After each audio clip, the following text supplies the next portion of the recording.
This video is going to show you how to work with sections and column layouts on your new form.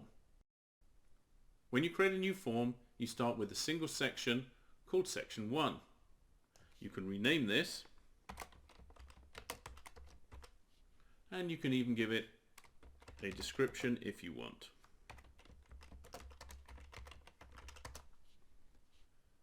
Sections start off with a single column layout. If you'd like to have a 2, 3 or 4 column layout, simply come over here to the left on the palette and drag down a 2 column layout, or a 3 column layout, or obviously a 4 column layout. I'll drag that into my next section when I create it. If you want to have more than one section, simply come across to the palette, grab a section, and you can drop it above or below any existing section.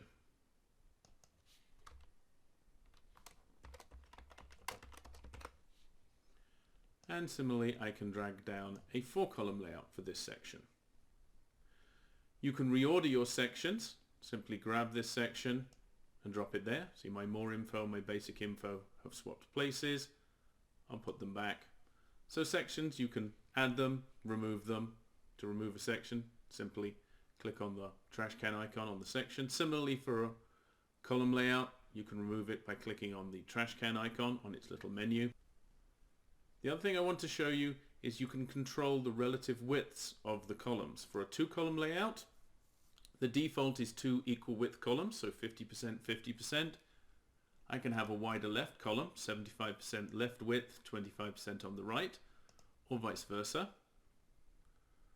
For a 3 column layout, I can have equal sizes, 33% each, or 2 narrower columns and a wide column, a narrow column, a wider column and a narrow column, and then a wide column and 2 narrow columns. For the 4 column layout, it's fixed as 4 equal width columns. That completes our look at sections and columns.